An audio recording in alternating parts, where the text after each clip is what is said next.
régionale. Et on va le faire, Monsieur le Président.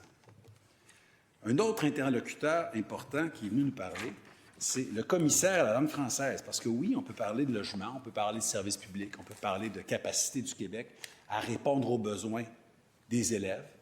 On peut parler de nos étudiants étrangers qui sont bien souvent nécessaires dans beaucoup d'institutions. Mais il faut penser aussi à qui on est. Et qui on est, bien, c'est notre culture, c'est notre manière de vivre. Ça passe par la langue française. Pas seulement, mais ça passe par la langue française.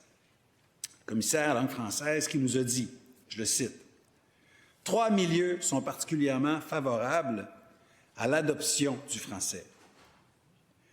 Les régions en dehors de Montréal et Gatineau, les établissements francophones, il parle ici de l'éducation et de l'enseignement supérieur, et les secteurs économiques où le français domine. Seuls les résidents non permanents qui ont vécu dans ces milieux devraient être sélectionnés par le PSTQ, le Programme de sélection des travailleurs qualifiés. C'est l'avis du commissaire à la langue française.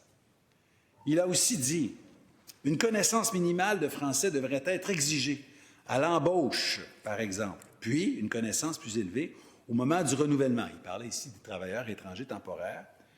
Nous n'avons pas donné suite à cette recommandation-là de manière très précise à l'embauche, mais par contre, nous sommes le gouvernement qui exigeons pour la première fois une connaissance du français pour renouveler ce permis après 3 ans, parce que quand on veut rester une 4e année, une 5e année, une 6e année, évidemment, on vit en français sur le territoire québécois. On peut avoir un statut temporaire, mais reste que c'est la moindre des choses, une question de respect aussi pour la société d'accueil, et on doit aussi s'engager à ne pas angliciser le milieu de travail. Dans ce sens-là, on va dans le sens de ce que dit le commissaire à la langue française. Une autre citation du commissaire à la langue française.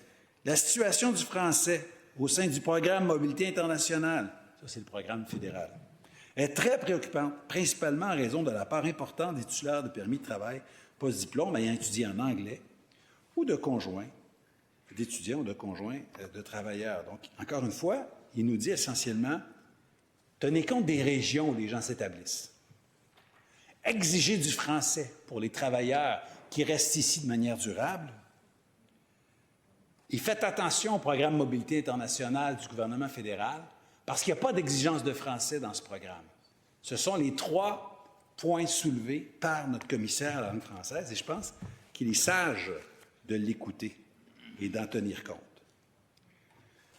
Pierre Fortin, qui est venu nous voir, je vais le citer, M. Fortin qui dit qu'il faut déconstruire l'idée reçue selon laquelle l'immigration réduit la rareté de travailleurs. Je le cite, « L'expansion migratoire a, au contraire, simplement redistribué la pénurie de main-d'œuvre, entre les secteurs de l'économie, ou l'a même aggravé plutôt qu'atténué. » Pierre Fortin qui nous a dit, attention, il qualifie la promesse de contrer le vieillissement de la population par ce qu'il appelle un Ponzi démographique. Pierre Fortin qui nous dit l'effet de rajeunissement de la population lié à l'immigration est en réalité tout petit à court terme et pratiquement nul à long terme.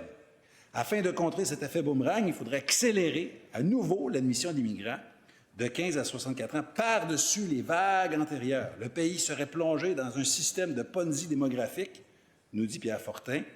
Le gros bon sens, écrit-il entre guillemets, est donc encore ici dans l'erreur. L'immigration croissante n'est pas une solution au programme de vieillissement de la population.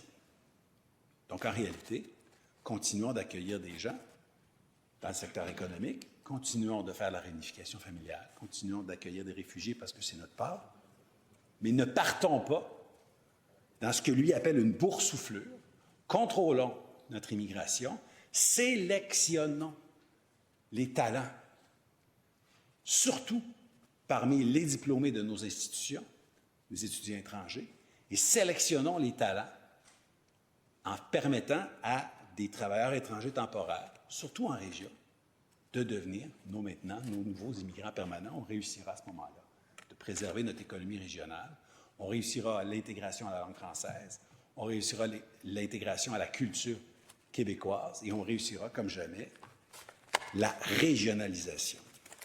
le professeur Jean-François Daoust est venu nous parler de ce concept d'acceptabilité sociale. Il dit, il y a la capacité d'accueil, mais quand vous comptez la capacité d'accueil, tenez compte aussi de l'acceptabilité sociale, c'est-à-dire le désir des Québécois de voir réduire le nombre général d'immigrants parce qu'ils voient que cette hausse soudaine et démesurée des dernières années a des enjeux, notamment sur les services publics. Donc, Monsieur le Président, je réitère que nous allons porter une attention spéciale, bien sûr, à nos étudiants étrangers diplômés de nos institutions. On va porter une attention spéciale à nos établissements d'enseignement, particulièrement en région, mais pas seulement. On va porter une attention spéciale aux travailleurs étrangers temporaires en région, parce qu'Ottawa, malheureusement, en ce moment, tire dans la chaloupe en retirant des travailleurs étrangers temporaires que nous souhaitons garder à l'extérieur de Montréal et à Laval. Et je pense qu'avec l'ensemble des interventions et l'ensemble des experts que j'ai cités, on va être capable d'arriver avec quelque chose d'équilibré pour continuer d'accueillir des immigrants dans le respect de notre capacité d'accueil. Merci.